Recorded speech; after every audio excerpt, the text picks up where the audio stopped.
Hi, my name is Jim. In this week's video, I'm going to review some of the most popular topics on this channel in the past year.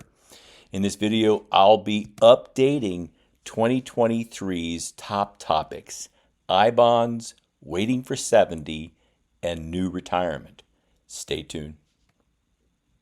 Hey, as I mentioned in my last video, I'm now wrapping up the third year on YouTube. And I'm happy to share my DIY approach to managing a retirement, one that came a little earlier than I expected. Now, recently I've been looking through the channel analytics to see which topics were popular with viewers. Some were evergreen topics that I did in my first year, and others have been passing fads. Now, here are the top 5 videos on the channel for 2023. I-bonds took the top spot as well as the 5th spot on the list. Now that's actually down from 2022 when I-bond topics accounted for 3 of the top 5 videos. Now why I'm waiting for 70 for Social Security also had 2 videos on the top 5 lists. That original video that I did in 2021, which still gets many views each month, and an update that I made in early 2023 on why I'm still waiting for 70 now that I'm at full retirement age. A third topic on the list was the review I did of New Retirement, and I call that a financial plan in a box. It's a pretty powerful tool, well priced for the masses. So let's take a look at these topics. Now, I'll give you a quick update on each of these topics, and I'll start with I-bonds. I-bonds no longer offer that lofty 9.62% returns they did in 2022, but those high returns were all in the variable rate. The fixed rate was 0% for the bonds that we bought in 2021 and 2022.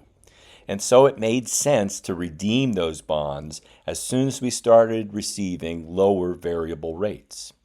However, I-bonds bought now through April of this year will have a composite rate of 5.27%, including a 1.3% fixed rate that will last the life of the 30-year I-bond.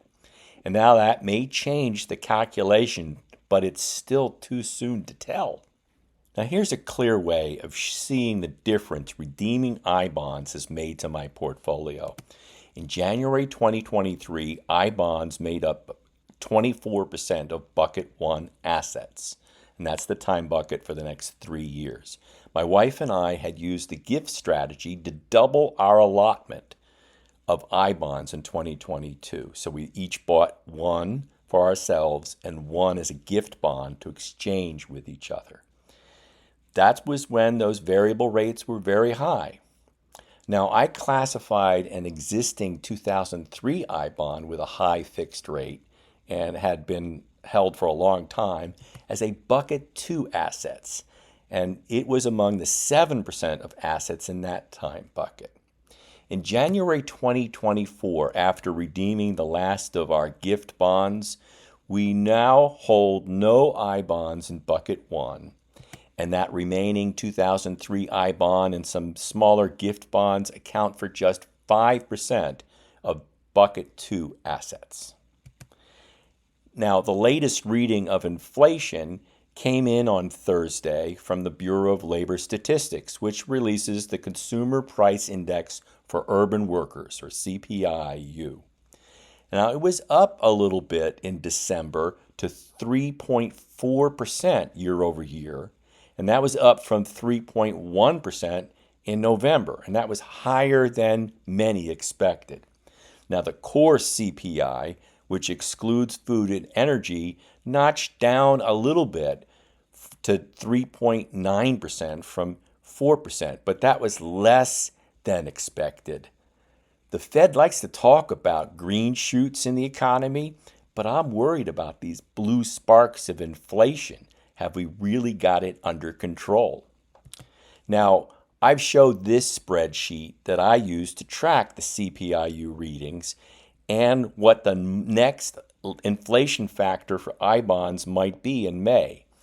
Now, that surprising 3.4% headline number got all the attention, but you also have to look at the unadjusted, that is, non-seasonally adjusted index number for the I bonds calculation.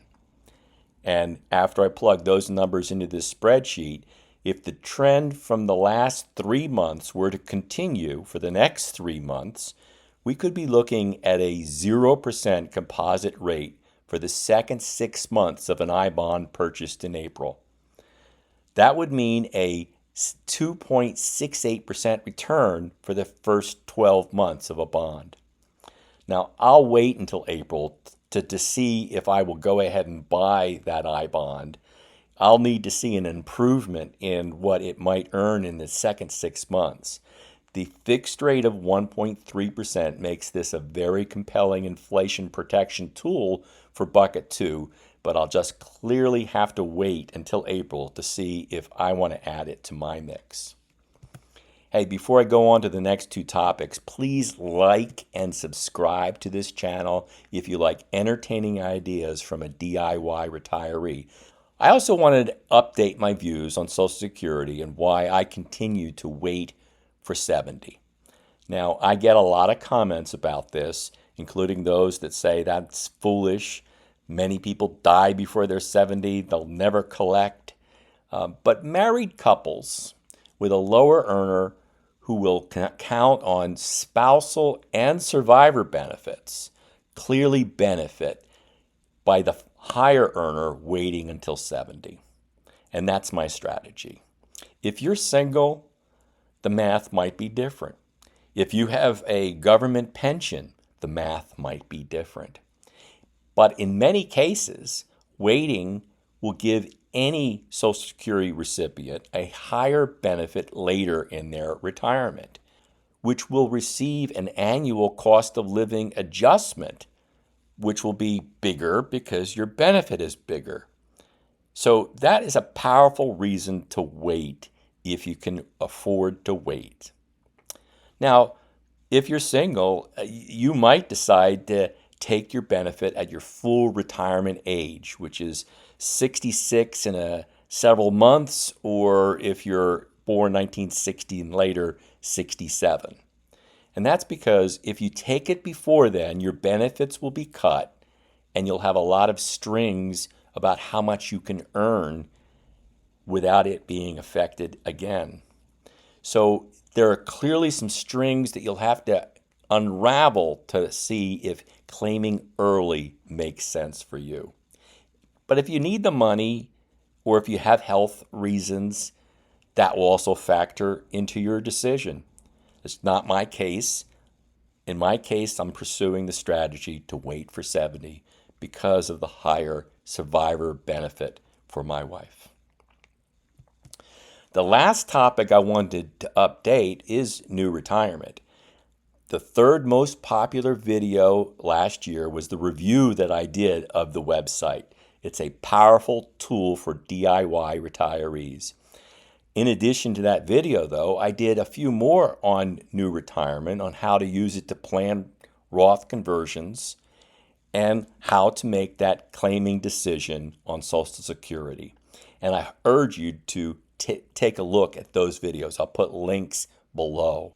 The NewRetirement Social Security Explorer is very powerful, and it allows you to compare your desired claiming strategy with the one that will provide the maximum lifetime benefits to see if it makes sense to pursue it.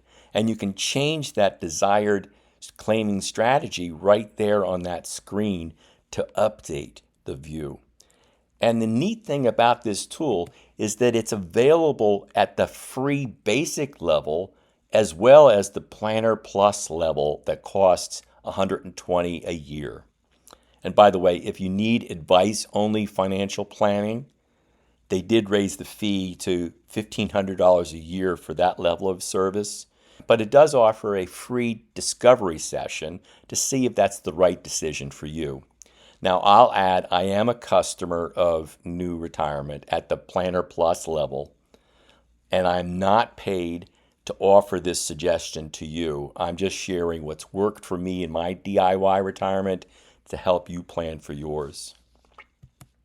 And I'll conclude with my standard warning. I am not a CPA. I'm not a financial planner. I have no initials after my name. So take these as entertaining ideas from one educated consumer to another. Always do your own due diligence and seek out a professional if you need one. Thanks.